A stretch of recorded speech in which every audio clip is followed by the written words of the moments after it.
This is Chris from 2anyoneusa.com, and I'm reviewing the interview of Wall Street Journal interviewing 21, and it was Lee Hawkins who did the interview, and he actually looked like he knew what he was doing.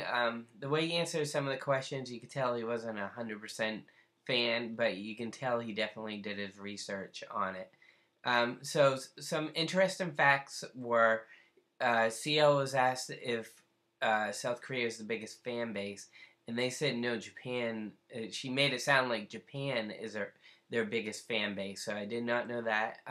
CL said she designed the shirts for the concert at New Jersey. They didn't have any on sale, and this video was taken during when I think they were in New York, probably right after the New Jersey concert, but they're just uploading it now, and Dara looked really tired in it. She kept heavily blinking her eyes in it.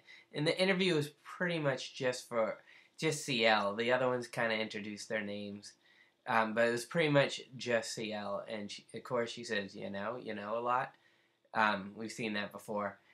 And CL was cracking me up because I don't think it was in America, but someone came up to her and they're like, "You're the girl in the Adidas commercial."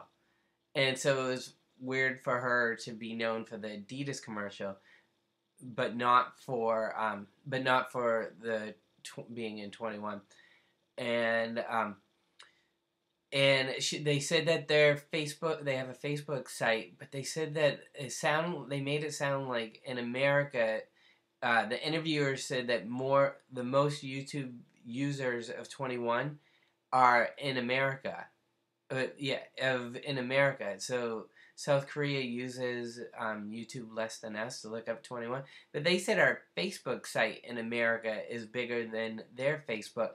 So I don't know what they're talking about. I don't know what Facebook site they were referring to, but they were definitely saying that America has a big Facebook site that's about 21 that's bigger than theirs. And one of the biggest things CL said that I thought was interesting is she feels that in South Korea and Japan they're famous, but she really doesn't feel famous in America. So I thought that was interesting. And they said that they were compared to Backstreet Boys, so CL was like, really? We know that Destiny's Child they're compared to and Spice Girls, but they never heard Backstreet Boys. And they said no group really inspired them because there's 4 people so unique. And they talked about how Pretty Girl was the song that they performed and decided that they would all be together, that someone decided it. And she talked about their 2-in-1 reality show where CL's like, says she has an alter ego where she's CL and then she has her own life, and she kind of splits them up. So when they were doing the 2-in-1 reality show, which is fun, when I watch that, I'm always amazed about that one. But she says that it kind of like invades into her personal life, and they see her without makeup and stuff, and they're like always on the camera.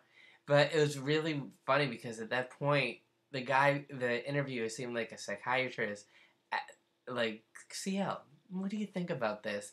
And it was like, what's going on here? It was almost 20-minute interview. In the end, it was a good interview. I sat there for 20 minutes straight. The second it came up on my screen, I sat there and watched it. It was a good interview. And so I'll put a link below. But those are my thoughts. I hope you get to watch it and you get to get your thoughts too. It's Chris from 2anyoneusa.com. There's a lot here. There's many websites that you can go to. kpopusa.net. K-pop Reactions is a good one. A lot of people like that one. And video K-pop. If you're just looking for some videos, I picked some that I like. I've been on location, USA, Korea, Hong Kong, Philippines, and all over the place looking for K-pop band from MTV. You find interviews, reviews, and you have me as your feature vlogger, and you got Miss C also. Enjoy.